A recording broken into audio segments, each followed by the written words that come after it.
बहुसंस्कृतिवाद। पहले आपको बता दें कि बहुसंस्कृतिवाद जिन देशों में आया, अब एक्सप्लेन करते हैं। बड़ी सिंपल सी बात है। मल्टीकल्चरलिज्म का मतलब है, जैसे खास तौर पे आप देखेंगे ये विचार इंग्लैंड में, ऑस्ट्रेलिया में, यूनाइटेड स्टेट्स ऑफ अमेरिका में, तो जो बहुसंस्कृतिवाद, the basic idea of multiculturalism emerge in these particular countries. और ये तो आप जानते हैं कि यूरोप और America, Australia, New Zealand, these all are democratic countries. ये लोकतांत्रिक देश है। These all are democratic Nations.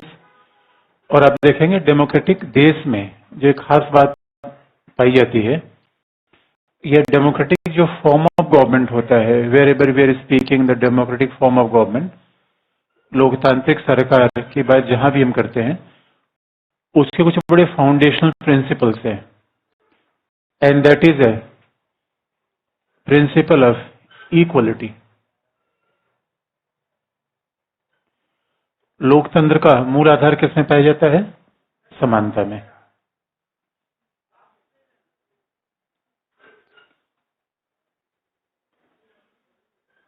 तो कॉन्टेक्स्ट आपको बता रहे हैं कि आखिर में बहुसंस्कृतिवाद कहां से उत्पन्न हुआ।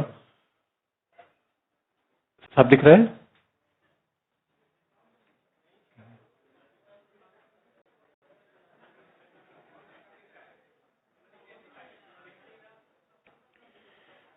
आप याद रखिए, कोई चीज किस एंगल से देखी जा रही है इसका भी इंपॉर्टेंस होता है। And that is post modernism. हम लास्ट में उत्तराधुनिकतावाद की बात, आजकल उत्तराधुनिकतावाद युग है। इसे एक ही चीज अलग अलग एंगल से देखेंगे तो अलग अलग दिखेगी। इसे भी इंपॉर्टेंट है कि आपके देखने का एंगल क्या है। एंगल सही है कि नहीं सही है? अच्छा, सही नहीं है। तो England, Australia, US, these are democratic countries. और आप देखेंगे भारत भी लोकतांत्रिक देश है। लोकतांत्रिक का फाउंडेशनल जो वैल्यूज होता है कि यहाँ पे समानता पाई जाती है। क्यों? Equal voting right. कोई भी नागरिक होगा तो लोकतंत्र का मूल आधार है कि सभी के लिए अधिकार, मतदान के अधिकार एक जैसे होंगे। दूसरी बात है Prince equality before law. Equality before law, तो स्वाभाविक रूप में विधि के समक्ष सभी समान होंगे। लोकतांत्रिक देशों की तो पहचान होती है equality before law, even equal voting rights. और आप देखेंगे डेमोक्रेसी का मूल मतलब ही है कि dignity of each and every individual is equally important. हर व्यक्ति की गरिमा का समान महत्व है। इसका मतलब ऐसा दिखता है कि क्या जो डेमोक्रेटिक स्टेट होता है भेदभावपूर्ण होता है या निष्पक्ष और तटस्थ होता है? देखने में ऐसी बात लगती है।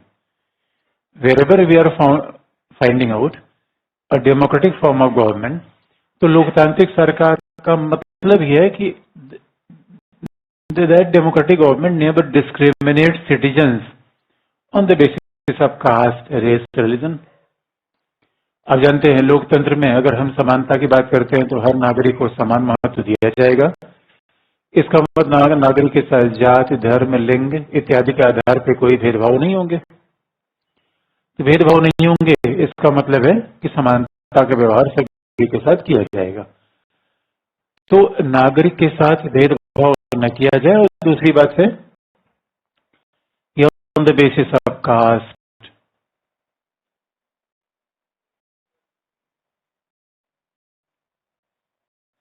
Cast, race, religion, these factors are not important. Language, तो किसी की जाति कुछ हो, भाषा कुछ हो, रेस कुछ हो, राज्य के साथ, लोकतांत्रिक राज्य के साथ इन आधारों पर भेदभाव नहीं किया जाएगा। ये है डेमोक्रेटिक फॉर्म ऑफ गवर्नमेंट की बेसिक विशेषता।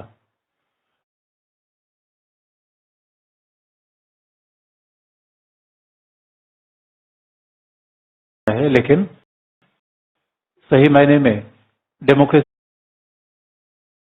होते हैं liberty equality. Liberty equality the foundation of democratic government. अब हमने लोकतंत्र का शासन बना दिया, तो जरा सोच के देखिए, अमेरिका में, ऑस्ट्रेलिया में, इंग्लैंड में क्या किसी नागरिक के साथ भेदभाव हो सकता है? क्या नहीं हो सकता। और अभी तक हम भी यही मानते थे, उदारवादी विचार भी मानता था। अच्छा, उदारवादी का मतलब ही होता है जो व्यक्ति को महत्व दे, व्यक्ति गरिमा को महत्व दे, जाति धर्म जैसे बंधन का उसके लिए कोई महत्व नहीं होता। That is liberal concept of liberty equality. लेकिन अब आप देखिए व्यवहारिक रूप में क्या होता है। और ये बात तो आप जानते हैं कि जब ये उदारवादियों की बात आती है तो liberals neighbour speaks about society. वो सरकार की बात करते हैं, व्यक्ति की बात करेंगे, और ऐसा लगता है कि व्यक्ति सरकार के बीच में तीसरी कोई कड़ी है ही नहीं है।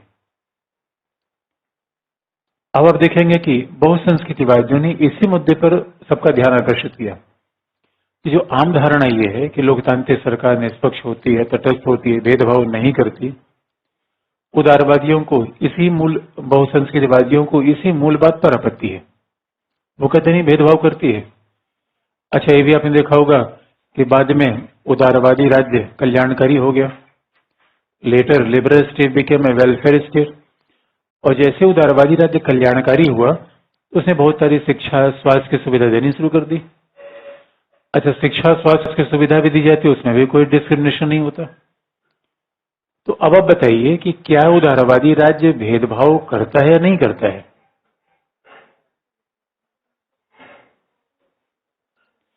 इसी बात पे बहुसंस्कृतिवादियों ने बड़ी गंभीरता से विचार किया।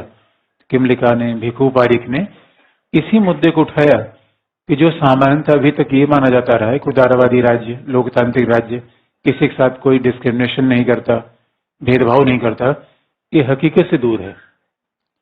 वास्तविकता में भेदभाव होते हैं। तो कैसे? पहला अब हेडिंग चेंज कर लीजिए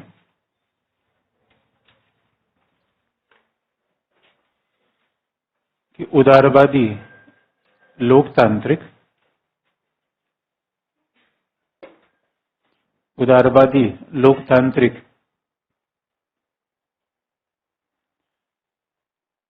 व्यवस्था में विद्यमान भेदभाव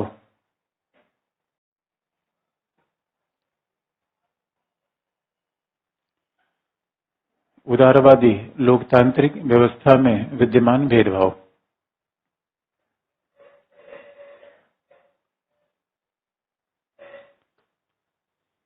अच्छा, सामान्य बात, जब सामान्य व्यक्ति कोई बात कहता है तो बड़ी सामान्य से लगती है, लेकिन बड़े बड़े जो फिलोसफर बड़ी सैद्धांतिक रूप में बात करते हैं, सामान्य व्यक्ति बहुत आम लहजे में बात कर देता है।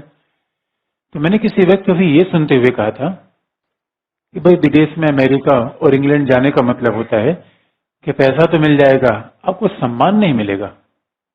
क्या चाहिए?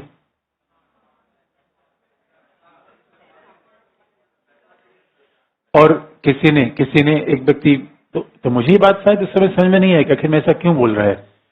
उसने कहा ना, मुझे विदेश नहीं जाना है क्योंकि वहां सम्मान नहीं है, वहां कोई प्रतिष्ठा नहीं है, वहां मानव को मानव नहीं समझा जाता, खासतौर एशियाई को तो बिल्कुल नहीं। अब एक बात याद रखिए, यूरोपीय लोग वही हैं जिन्होंने वेल्समैन बर्डन का सिद्धांत दिया था, और यूरोपीय लोग वैसे ही हैं जो एशियाई अफ्रीकियों को कभी भी गंवार ही मानते हैं। वो विचार बहुत बदले नहीं है। और शायद जब मैंने मल्टीकल्चरलिज्म नहीं पढ़ा था तब एक ऑस्ट्रेलिया व्यक्ति मुझे मिल गया था, और मैंने उससे ये पूछा कि क्या ऑस्ट्रेलिया इंडिया में कोई आपको समानता दिखती है? उसने इतने घूर के मेरे तरफ देखा कि मुझे जवाब मिल गया। उसका कहने का अंदाज ये था कि तुमने सोच भी कैसे लिया। ऑस्ट्रेलियंस, और आप देखेंगे इंग्लैंड के लोग ऑस्ट्रेलिया के लोग अपने आप को बहुत सिविलाइज मानते हैं, और भाई एक जमाने में पूरी दुनिया में शासन भी कर रखा था। इसलिए जब वर्ल्ड कप लंदन से होता है तो लोग देखने में ज्यादा इंटरेस्ट रखते हैं, क्योंकि क्रिकेट के मैदान में देखना है, लोगों को भी देखना है मैच के अलावा। अच्छा, हमारे यहाँ जब हमारे यहाँ मैच होता है दोस्तों, तो हम ऐसा हंगामा करते हैं कि कूद के चले जाते हैं स्टेडियम में। कभी अपने बहुत ध्यान से देखो, इंग्लैंड वगैरह जब मैच होता है तो हमारे यहाँ हर स्टेडियम के पीछे बड़ी बड़ी जाली लगाई गई है बीच में। मतलब जाली ऐसा होती है जो जेल वगैरह में लगती है, खेल के मैच में नहीं होनी चाहिए। कभी लंदन इंग्लैंड में आपने देखा है स्टेडियम के आसपास जाली लगती नहीं है? ऐसा क्यों होता है?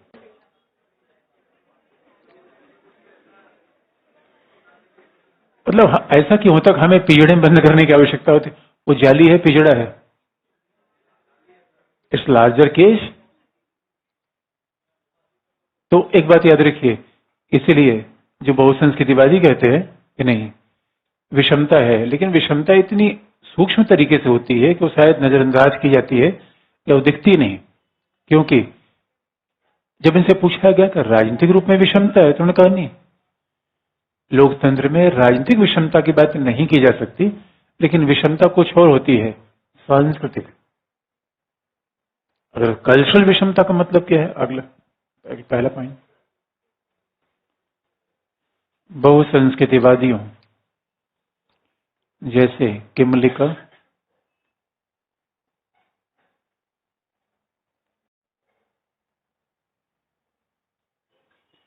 भिखू पारीख,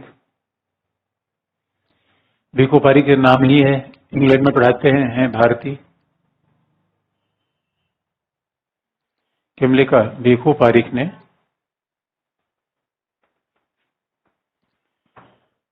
सामाजिक और सांस्कृतिक विषमता की ओर ध्यान आकर्षित किया।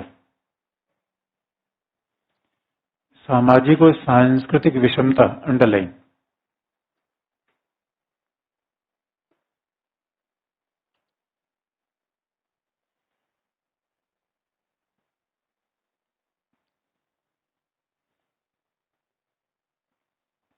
सामाजिक और सांस्कृतिक विषमता की ओर ध्यान दिया, जिसके अनुसार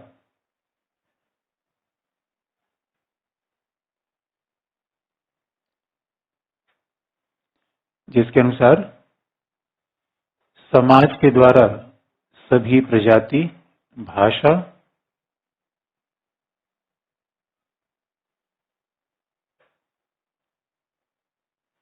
समाज के द्वारा सभी प्रजाति, भाषा और धर्मावलंबियों को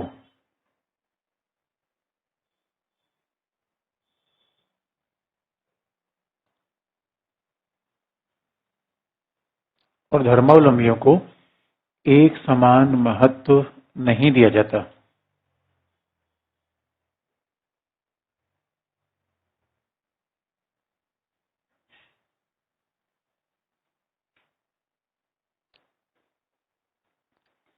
एक समान महत्व नहीं दिया जाता है। Society neighbour treats even all the people belonging to all religion, caste, creed, race, they are never treated as equal. अब सवाल है कि सरकार तो कहती है इक्वल है, संविधान कहता है इक्वल है, नागरिकता कहती है इक्वल है, समाज कहता है इक्वल नहीं है। इसका मतलब होता है एक समाज होता है समता मूलक होता है, दूसरा होता है अधिक्रमता मूलक, हायरार्किकल सोसाइटी। समाज भी दो प्रकार का होता है, हायरार्किकल, इसका मतलब होता है कि समाज में विषमता बनी हुई है। एक होता है लोकतांत्रिक, जहां सभी समान स्थिति में है। यानी एक होता है हॉरिजेंटल सोसाइटी और वर्टिकल। तो वर्टिकल का मतलब होता है कुछ लोग ऊंचे पावदान पे हैं, कुछ लोग नीचे हैं। हॉरिजेंटल का मतलब सभी की स्थितियां समान है। तो ऑस्ट्रेलिया में किसको ज्यादा वरीयता दी जाएगी, तो यूरोप में किसको ज्यादा वरीयता दी जाएगी, बहुत ध्यान देने की बात है। अब हो सकता है कि आपने कहा मित्तल, जिनकी स्टील कंपनी है, लक्ष्मी निवास मित्तल। लक्ष्मी निवास मित्तल फ्रांस के सबसे बड़े व्यापारियों में थे। अब इस स्टील किंग है, स्टील बैरन है, लेकिन लक्ष्मी निवास मित्तल की तुलना में कोई फ्रांसीसी व्यक्ति होगा, वह यूरोपीय गोरे व्यक्ति को ज्यादा प्राथमिकता देगा बजाय कि लक्ष्मी निवास मित्तल को। इसका मतलब गोरा होना अपने आप में एक मूल्य है। व्हाइट रेस के लोग तो ऐसे ही मानते हैं। जो व्हाइट रेस के लोग वो मानते हैं, यानी व्हाइट रेस दुनिया में सर्वश्रेष्ठ है, अंग्रेजी भाषा सबसे अच्छी है, यूरोपीय होना सबसे बढ़िया है। इसका मतलब है जबकि आपके समाज में केवल व्हाइट रेस के लोग तो नहीं है, अंग्रेजी भाषी ही तो नहीं है, और केवल यूरोपीय ही नहीं है, और क्रिश्चियन होना अच्छा है, उसमें भी पुरुष होना अच्छा है। इसका मतलब है एशिया, अगर जरा सोच के देखिए, ऑस्ट्रेलिया में कई बार आप देखते होंगे कि ऑस्ट्रेलिया में, अमेरिका में कई बार एशियाइयों पकड़ के पीट दिया जाता है, जिसे आप हेट क्राइम के नाम से जानते हैं, प्रजाति भेदभाव जानते हैं। प्रजाति भेदभाव समाप्त हो चुका है, लोगों ने ऐसा ही बता दिया कि उपनिवेशवाद खत्म हो गया, साम्राज्यवाद खत्म हो गया, and concept of racism came to an end after 90। प्रजाति भेदभाव खत्म हो गया, यूरोप बड़ा लोकतांत्रिक हो गया। ऐसा है नहीं। यूरोप में सामाजिक विविधता में हर समुदाय को समान महत्व नहीं दिया जाता। तो सवाल है कि व्यक्तियों के संदर्भ में समाज को देखेंगे, समूहों के संदर्भ में। अब देखिए, समाज को दो तरीके से दिखा सकता है। उदारवादी कभी कल्चर की बात नहीं करते, भाषा की बात नहीं करते, प्रजाति की बात नहीं करते। तो जब उनके लिए ये सब बातें ही नहीं है तो स्वाभाविक तौर पर हाँ, भाषा, जाति, कल्चर को एक तरीके से देखते हैं कि ना हम किसी के साथ भेदभाव नहीं करेंगे, एक मामले में बात कर देंगे कि चाहे अल्पसंख्यक हो, बहुसंख्यक हो, हम सभी के साथ भेदभाव नहीं करेंगे, डिस्क्रिमिनेशन नहीं करेंगे। लेकिन डिस्क्रिमिनेशन समाज करता है और समाज में होता है। तो समाज में कैसे होता है, अगला पॉइंट।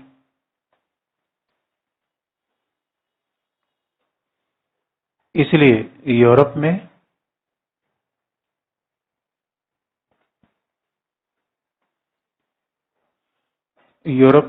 एशियाई व्यक्तियों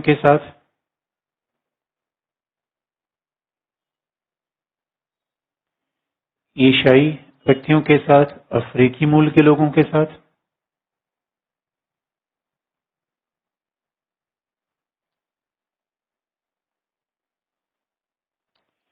गैर ईसाइयों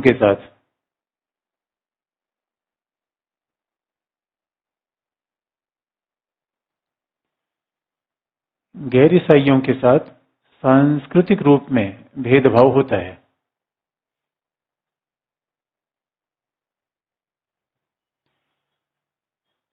सांस्कृतिक रूप में भेदभाव होता है। Even cultural discrimination exist in Europe on the basis of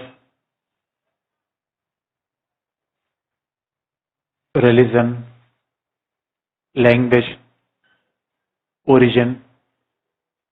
सांस्कृतिक रूप में भेदभाव होता है। तो therefore Asians, Africans are never considered as same. और कई बार तो लोग कहते हैं कि वहां विषम लैंगिक होना भी उतना अच्छा नहीं माना जाता, इतना समलैंगिक होना, सामाजिक मूल्य विषम लैंगिक होना अच्छा माना जाता है समलैंगिक होने की तुलना में। तो यूरोपीय समाज में अभी भी लेस्बियन को, समलैंगिक को इतना महत्व नहीं दिया जाता, because they are in minorities. और यूरोप में एशियाई, अफ्रीकी अल्पसंख्यक है। अल्पसंख्यक दो प्रकार के हो सकते हैं, राजनीतिक, दूसरा सांस्कृतिक।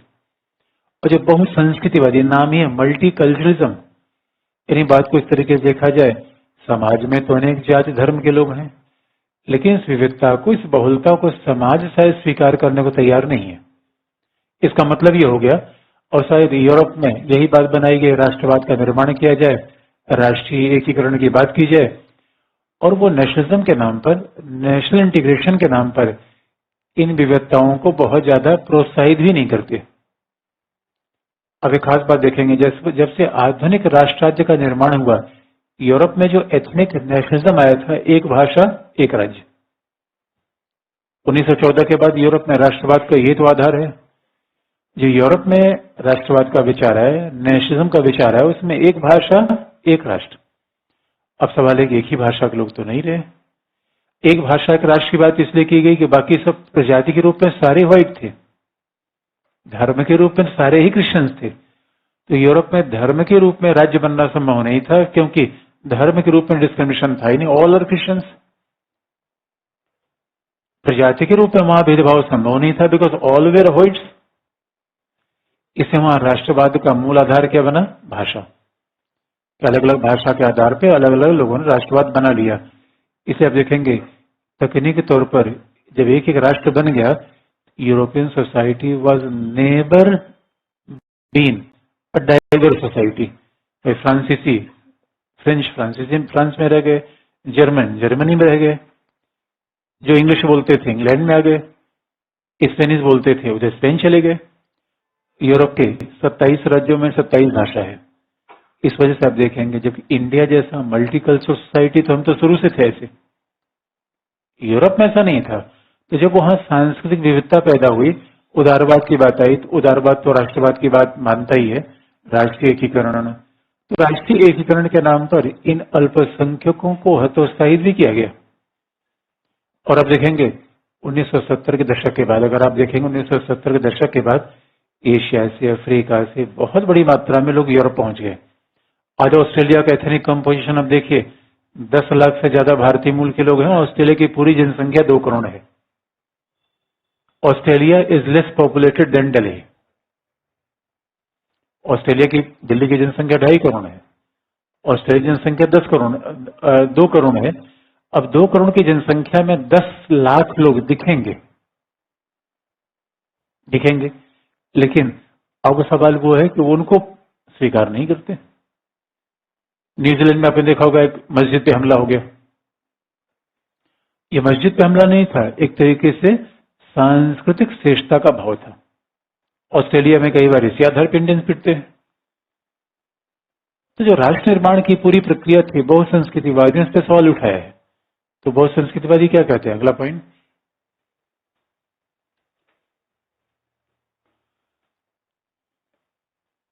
राष्ट्र के एकीकरण के नाम पर, on the basis of national integration,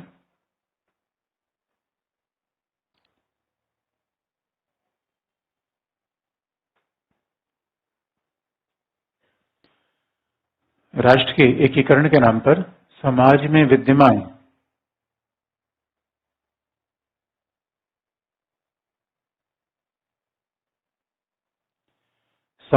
विद्यमान विविधता और बहुलता को हतोत्साहित किया गया।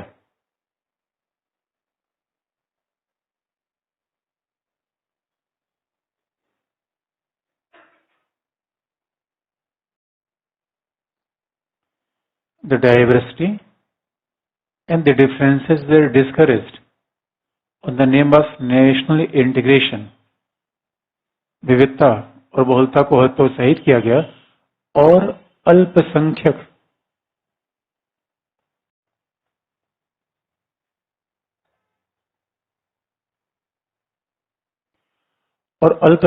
समुदाय से यह अपेक्षा की गई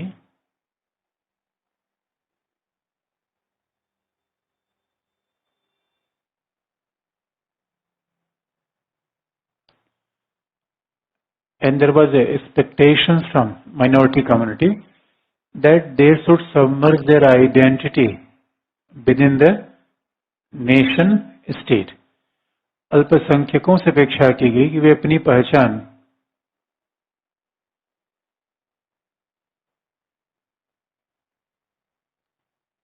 पहचान राष्ट्रीय एकीकरण के नाम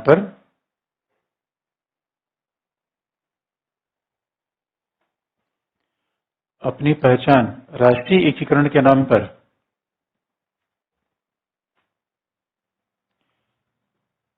राष्ट्र के साथ मिल जाएं।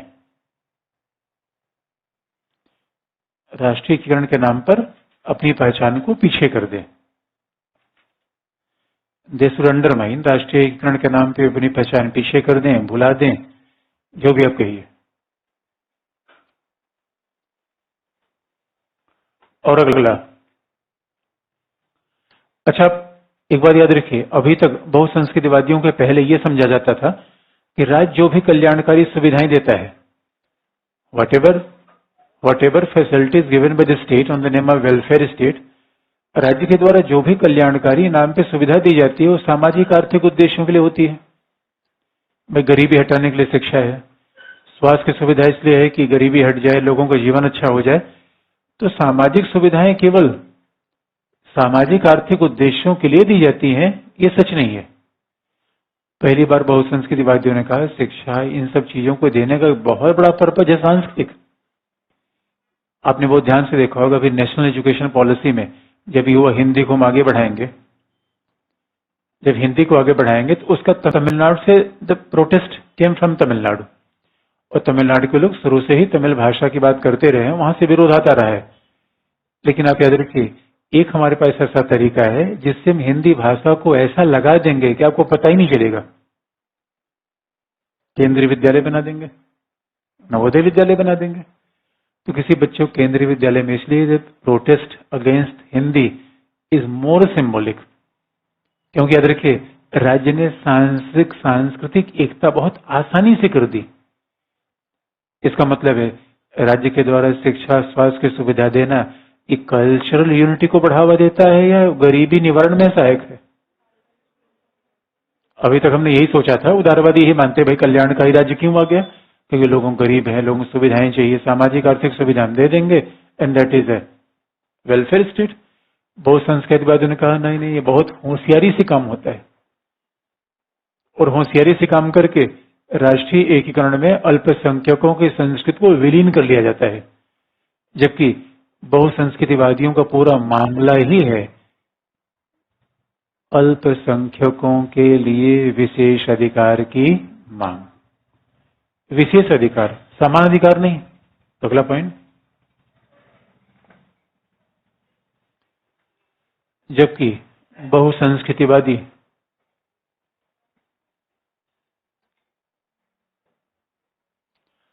अल्पसंख्यकों के लिए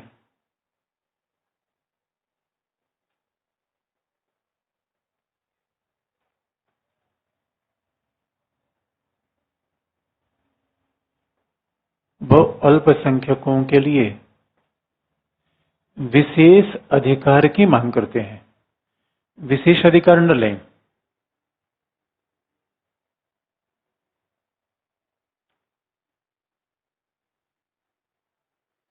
विशेष अधिकार अंडरलाइन, जिसे किमलिका ने ग्रुप डिफरेंशिएटेड राइट्स का नाम दिया है।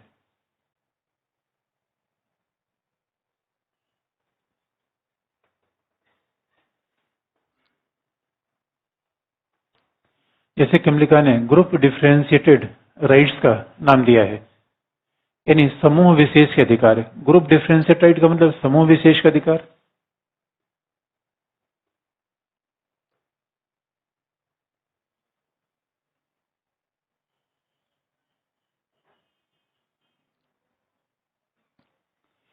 किमलिका ने डिफरेंशिएटेड राइट्स का नाम दिया है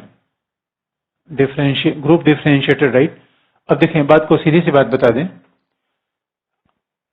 उदारवादी राज्य तटस्थ और निष्पक्ष होता है, इस पे भी बहुसंस्कृतिवादियों की आपत्ति है। बहुसंस्कृतिवादी कहते हैं उदारवादी राज्य कभी तटस्थ और निष्पक्ष नहीं होता, बल्कि बहुमत की जो मेजॉरिटी कल्चर है उनको ही प्रमोट करता है। अब देखेंगे ये पूरी दुनिया में ऐसा ट्रेंड दिखता है। अब आप साफ तौर पे देखेंगे कि अमेरिका का राज्य सेकुलर स्टेट है, अमेरिकन स्टेट इज सेकुलर, लेकिन अब देखेंगे कैसे अमेरिका का राज्य भी मेजॉरिटी को प्रमोट करता है। उसका सबसे बड़ा एग्जांपल है अमेरिका मेजॉरिटी कम्युनिटी है क्रिश्चियन। अदरवाइज अमेरिका में तो आज अमेरिका का मेल्टिंग पॉट है, दुनिया का हर धर्मावलंबी अमेरिका में है। लेकिन जो बात ध्यान देने की, अमेरिका में किसी भी धर्मावलंबी विशेष के लिए छुट्टी नहीं होती स्कूल में, ऑफिसेज में, क्रिसमस के अलावा। अब बताए हम तो नागरिक हैं। अच्छा, इस मामले में भारतीय संविधान निर्माता शायद पहले से ज्यादा संवेदनशील थे। इस मामले में आप देखेंगे हमारे यहाँ दोस्त में कैसा है, अच्छा हमें खूब बच्चों को छुट्टी मिलती है, इससे खुश होते हैं, किसी की पुण्यतिथि हो जल्दी जल्दी आए, हम तो ये सोचते हैं। अच्छा, कई बार हम स्कूल में बच्चे सोचते हैं, पूछते हैं छुट्टी क्यों, उनका कुछ पता नहीं कि छुट्टी है, अच्छा लग रहा है, किसी भी कारण छुट्टी हो। अमेरिका को रम नहीं है, तो आप देखेंगे राज्य इनडायरेक्टली प्रमोट करता है मेजोरिटेरियन कल्चर को, वो सभी को समान अधिकार नहीं देता। ग्रुप डिफरेंशिएट राइट का मतलब क्या है, जो आपने व्यक्ति के रूप में अधिकार दे रखा है, सभी को अधिकार दे रखा है, वो हमें भी चाहिए, वो तो आपने दे ही रखा है, उसमें हमें समस्या नहीं, लेकिन उससे हमारा काम नहीं बनेगा। हमें तो अलग से कुछ अधिकार चाहिए जो हो सकता है वहां बहुमत को न उपलब्ध हो और न हो बहुमत की उसकी आवश्यकता हो। बस सीधे शब्दों में क्या, कनाडा में जब सरदार वहां पहुंचे, भारतीय समुदाय के लोग, और आज कनाडा की 2 करोड़ की आबादी में 10 लाख से ज्यादा सरदार है, और वहां सरदार इतने अमीर बन गए दोस्तों कि कनाडाई सरकार भी उनके दबाव में है। कनाडा की सरकार में 3 सरदार मंत्री हैं, भारत की सरकार में इस समय नहीं है। तो समझ सकते हैं भारतीय मुल्क लोगों का प्रभाव वहां पे। और वहां की सरकार तो भारतीयों से इतनी परेशान है कि अभी उसने एक नया नियम बना दिया है, कोई भी भारतीय व्यक्ति कनाडाई महिला शादी करेगा तो पहले दोनों के पासपोर्ट जमा होंगे, उसके बाद 3 साल तक दोनों साथ रहेंगे। इंडियन एम्बेसी में, कनाडियन एम्बेसी में उनके साथ में फोटोग्राफी होगी, उसके बाद उन्हें रहने की परमिशन होगी। शादी के बहाने सब कब्जा कर लिया वहां पंजाब, कनाडा। आधा कनाडा हमारा हो गया, यकीन मानिए। ज्योग्राफिकली, पॉपुलेशन के हिसाब से नहीं, अगला आधा कब्जा करने की तैयारी है। अगले 50 साल में ऑस्ट्रेलिया किसका होगा? इंडिया का होगा। इसे जनसंख्या नियंत्रण की नीति अपनाने की कोई आवश्यकता नहीं है। पूरी दुनिया खाली हो रही है, तो पूरी दुनिया खाली हो रही है, इस पे जाएगा कौन? हम जाएंगे। तो आप समझिए, यूरोप में तो पॉपुलेशन ग्रोथ रेट माइनस में जा रही है, ऑस्ट्रेलिया में नीचे जा रही है, रसिया में परिवार दिवस मनाया जा रहा है। अब सवाल है कि वहां रशियन वालों को सहायता, परिवार दिवस कोई मनाने की आवश्यकता नहीं है, कुछ इंडियंस को ले जाकर वहां पे सेटल कर दो। अब आप देखेंगे ग्रुप डिफरेंशिएट। अब कनाडा में सरदार लोग गए, तो कनाडा या दुनिया का हर जगह का ट्रैफिक रूल है कि आप बाइक चलाएंगे तो हेलमेट लगा के चलाएंगे। अब सरदार वहां चले गए और जैसे स्कूटी निकाली, पुलिस ने पकड़ लिया। पुलिस ने कहा आपने हेलमेट नहीं लगाया। उनका भाई हम साफा के ऊपर हेलमेट कैसे लगाए, इसके ऊपर हम हेलमेट नहीं पहन सकते। उनका नहीं, फिर आप जेल में चलो, आप वायलेशन कर रहे हो। सरदार के द्वारा स्पेशल रिक्वेस्ट किया गया कि हमारे लिए अलग कानून बनाया जाए। कानून बनाया गया और आज कनाडा में भी सरदार बिना हेलमेट के बाइक चलाते हैं। ये क्या है? इस अधिकार की आवश्यकता मेजॉरिटी को है कि माइनॉरिटी को है? माइनॉरिटी को है। और ये भी आपको याद दिला दें, जो अल्पसंख्यक वहां पे है, जो वहां पे अल्पसंख्यक है, वो बहुत ही संपन्न है। अमेरिका में रहने वाला प्रवासी समुदाय, migrant community, is richer than American. America के लोगों की औसत आय की तुलना में भारतीय लोगों की औसत आय 3 गुना है अमेरिका में। तो दुनिया में सबसे अमीर कौन हुआ? भाई दुनिया में सबसे अमीर तो अमेरिका है। अमेरिका में रहने वाले भारतीय अमेरिकन से 3 गुना अमीर हो गए। इसलिए 21वीं शताब्दी के बाद दुनिया किसकी होने वाली है? हमारी है। ये बात सच है दोस्तों। अमेरिका दुनिया का सबसे संपन्न देश, उसमें भी सबसे संपन्न समुदाय भारतीय। इस याद रखिए, अल्पसंख्यकों को रोटी कपड़ा मकान नहीं चाहिए, इसकी बात ही नहीं कर रहे हैं। इतनी रिच कम्युनिटी है। अच्छा, कई बार ऐसा हुआ कि वेस्ट एशिया से कोई व्यक्ति, वेस्ट एशिया में तो इतने फायदा है, वेस्ट एशिया में किसी के पास एक ऑयल वेल हो जाए, तेल का कुआं हो जाए, तब समझ उसके पास फैक्ट्री है। अच्छा, वेस्ट एशिया में लोग सफा उलट तरह से सफा पहनते हैं। अब ऑक्सफोर्ड यूनिवर्सिटी में पढ़ाने गए तो किसी बच्चे ने डोरी पीछे खींच ली कि ये क्या पहने हो। बताइए भाई, किसी व्यक्ति का डोरी खींच लेना, इस तरीके से उसका साफा खींच लेना, वो उसके धार्मिक और कल्चरल सिंबल का आप अपमान कर रहे हैं।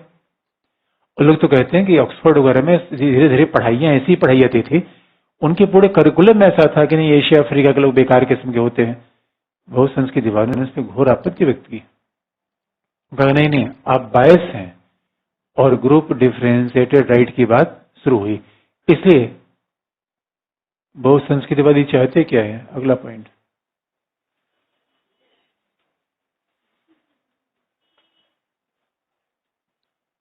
इनके द्वारा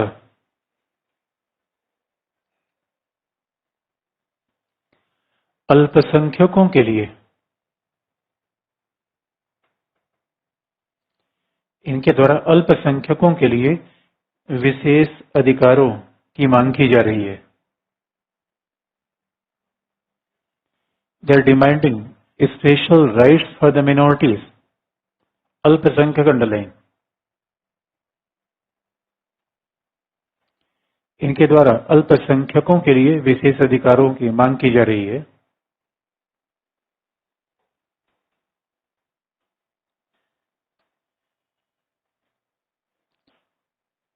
इसका मतलब है बहुसंख्यक, इसका मतलब बहुसंख्यक अल्पसंख्यक अलग अलग अधिकार होने चाहिए। तो अल्पसंख्यक अधिकार ज्यादा होने चाहिए, कम ज्यादा होने चाहिए। अल्पसंख्यक अधिकार ज्यादा हो जाएगा तो लोकतंत्र मजबूत होकर कमजोर हो जाएगा, राष्ट्रीयता अखंडता बढ़ेगी घटेगी। इसे आप याद रखिए। जैसे कई बार लोग भारत में कहते हैं एक ही देश, एक झंडा है, एक कानून, ये सदा मल्टी कल्चरल सोसाइटी के खिलाफ सोचते हैं। तो अब जब सभी समाज में सभी धर्म, सभी जाति, सभी भाषा को आप समान सम्मान देंगे तो राष्ट्रीय एकता ज्यादा बढ़ेगी बजाय नीचे होने के, क्योंकि एकता का मतलब है इट्स नॉट यूनिफॉर्मिटी। तो बहुसंस्कृतिवादी और समुदायवादी में यहीं पर डिफरेंस आता है।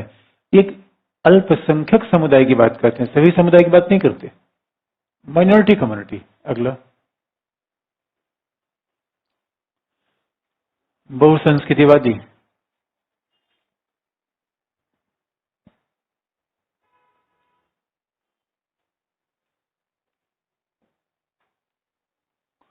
बहुसंस्कृतिवादी सामाजिक आर्थिक सुविधाओं की मांग नहीं करते।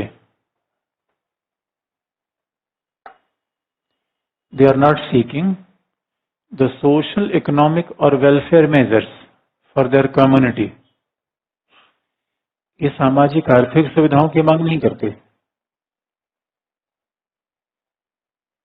अपितु सांस्कृतिक और सामान्य सम्मान की मांग करते हैं। But they are demanding the cultural rights and right to equal dignity and respect.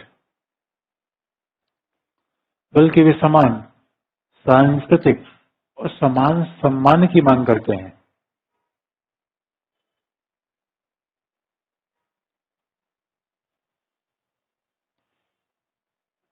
समान सम्मान की मांग करते हैं, इक्वल रिस्पेक्ट, इक्वल डिग्निटी। तो आप देखेंगे, क्योंकि उनका कहना है कि नहीं, हमें सम्मान सम्मान दिया जाए क्योंकि they are very rich community, तो इन्हें सामाजिक आर्थिक सुविधाएं राज्य से चाहिए ही नहीं, बल्कि उन्हें भाषा की बात है, उनके कल्चर का संरक्षण हो, उन्हें कुछ अलग से अधिकार मिल जाए। लेकिन किमलिका ने यहाँ पे थोड़ा अंतर कर दिया। किमलिका ने कहा अल्पसंख्यक को अधिकार मिलना चाहिए, और इनका बहुसंस्कृतिवाद का पूरा ध्यान ही अल्पसंख्यक पे जाके रुकता है।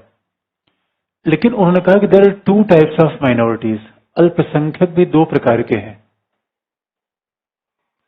एक है माइग्रेंट, जो प्रवासी हैं। किमलिका ने माना कि there are two varieties of minorities, एक तो माइग्रेंट हैं जो प्रवासी हैं, और दूसरे इंडिजिनियस पॉपुलेशन जो देसी हैं।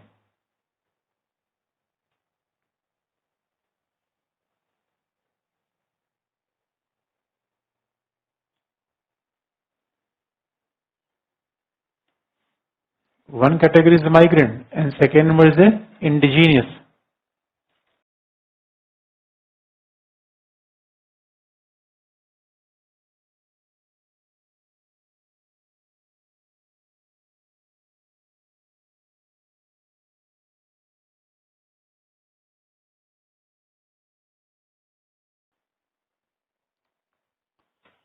अब इसका सीधा सा मतलब है, अब मान लीजिए कि यूएस में जो अफ्रीकन है देर इंडिजिनियस, वो शुरू से यूएस में है।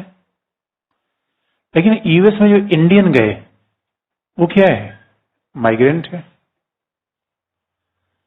यूएस में जो वेस्ट एशिया से गया वो माइग्रेंट है। और आज भी कुछ दिनों पहले ये कहा जाता था कि अमेरिका में टैक्सी ड्राइवर की सबसे बड़ी संख्या बांग्लादेशियों की है। एशिया से बहुत सारे लोग गए हुए हैं, अफ्रीका से लोग गए हुए हैं। तो अब आप देखेंगे there are two varieties of minorities. इन्होंने कहा अल्पसंख्यक को अधिकार तो चाहिए, लेकिन अल्पसंख्यक की दो श्रेणियां हैं, पहला माइग्रेंट है और दूसरा उस क्षेत्र के ही लोग हैं।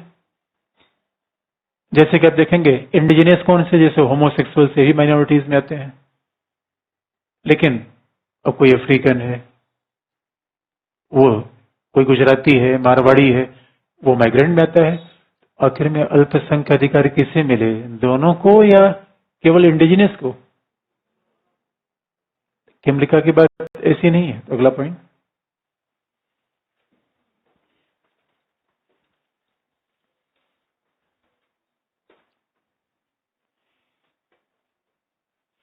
किमलिका ने कहा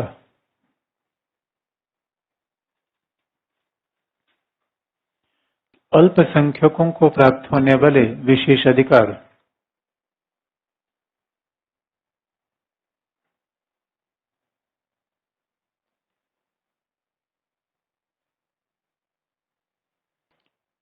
किमलिका ने कहा कि अल्पसंख्यकों को प्राप्त होने वाले विशेष अधिकार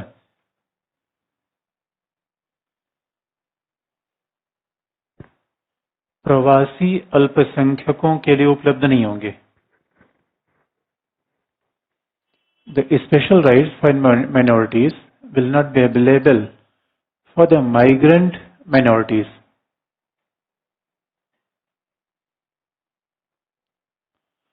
अल्पसंख्यकों को प्राप्त होने वाले विशेष अधिकार प्रवासी अल्पसंख्यकों को उपलब्ध नहीं होंगे।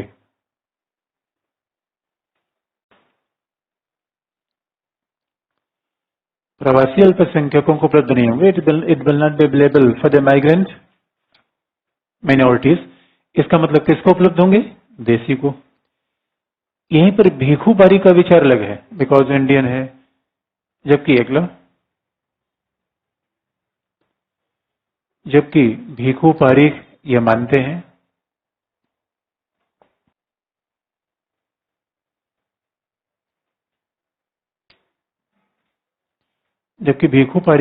हैं कि सभी प्रकार के अल्पसंख्यकों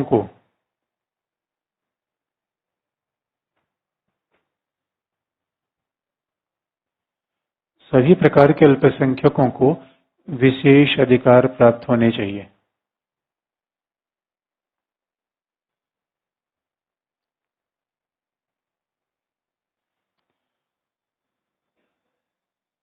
The minority rights should be available for all varieties of minorities. सभी प्रकार के अल्पसंख्यकों को विशेष अधिकार प्राप्त होने चाहिए। सभी प्रकार के अल्पसंख्यकों को विशेष अधिकार प्राप्त होने चाहिए, चाहे वो माइग्रेंट हो, चाहे वो इंडिजिनस हो। अदरवाइज चाहे भीखू पारी के बाद किमलिका की मूल बातें एक ही हैं, अल्पसंख्यक को अधिकार मिले, उदारवादी राज्य अल्पसंख्यकों को विशेष सुविधा दे, सांस्कृतिक रूप में भेदभाव होता है। लेकिन किमलिका ने कहा कि नहीं, क्योंकि किमलिका का मानना है कि आखिर में माइग्रेशन होता क्यों है।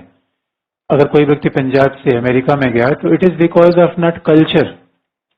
बहुसंस्कृतिवाद का पूरा मूवमेंट है संस्कृत की रक्षा के लिए। तो अगर हमें संस्कृत का इतना महत्व था तो भाई कुल मिला के डॉलर की खोज में तो अमेरिका और कनाडा भारतीय व्यक्ति गया है। तो किमलिका का मानना है अगर कोई व्यक्ति अब पंजाब से गया कनाडा और उसके बाद वो कहेगा ना हमें भांगड़ा करेंगे, मैं भांगड़ा करना है तो गो बैक इन पंजाब में भांगड़ा करो। इस वजह से किमलिका का मानना है कि जो भी माइग्रेंट कम्युनिटी है उसके लिए कल्चर नीचे है, इकोनॉमिक मूल्य पहले है। तो आप ये दावा नहीं कर सकते कि हमने कल्चर रक्षा करेंगे। कल्चर रक्षा करना हो तो उस समुदाय को आप देखिए। लेकिन भीखू पारिक ने कहा नहीं, इस बात से कोई फर्क नहीं होता कि कोई व्यक्ति बाहर से आया अंदर से आया। एक लोकतांत्रिक देश में नागरिकों को विशेष अधिकार मिलने चाहिए, अल्पसंख्यकों को विशेष अधिकार मिलना चाहिए। इस वजह से भीखू पारिक का विचार ज्यादा बैलेंस है और इस प्रकार के अधिकार अब चाहे बाहर के लोग हों अंदर के लोग हों सभी के लोगों को प्राप्त हो रहे हैं।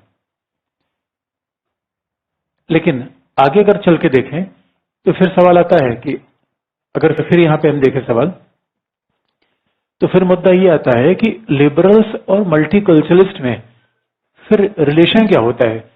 क्या लिबरल्स और मल्टीकल्चरलिस्ट में हमेशा विरोधी होगा क्या? अब मान लीजिए लिबरल्स की बात की जाए, मल्टीकल्चरल की बात की जाए, दोनों में हम रिलेशन देख लें। ऐसा लगता है कि लिबरल व्यक्ति की बात करता है, मल्टीकल्चरल समुदाय की बात करता है। लिबरल व्यक्ति की बात करेगा, मल्टीकल्चरल कल्चर, धर्म, संस्कृति, भाषा की बात करता है। लिबरल मानता है कि स्टेट न्यूट्रल होता है, मल्टीकल्चरल मानता है स्टेट न्यूट्रल नहीं होता। तो ऐसा लगता है कि लिबरल और मल्टीकल्चरल में एक बेसिक फर्क आता है। अब जरा इस बात को आप देखिए, लिबरल्स की प्राइमरी फेथ क्या है? लिबर्टी, आजादी से कभी कंप्रोमाइज नहीं करते। मल्टीकल्चरल का क्रक्स क्या है? कल्चर का प्रोटेक्शन, वो भी अल्पसंख्यक, माइनॉरिटीज। जब इनसे पूछा था भाई आप अल्पसंख्यकों के कल्चर के प्रोटेक्शन की बात क्यों करते हैं, इनका कहना है बहुसंख्यक के कल्चर का संरक्षण तो वैसे ही राज्य कर लेता है, या जिस समाज में आप बहुसंख्यक रहेगा उसके कल्चरल डोमिनेंस हमेशा रहेगी, उसके प्रोटेक्शन की बात ही नहीं पैदा होती। और शायद इसी तर्क से भारतीय संविधान में अल्पसंख्यकों को विशेष अधिकार पहले से दे रखे गए हैं। ऐसा अमेरिका में नहीं है, ऐसा यूरोपीय देशों में नहीं है। Indian constitution is more multicultural than European and American constitution. ये बड़ी दिलचस्प बात है।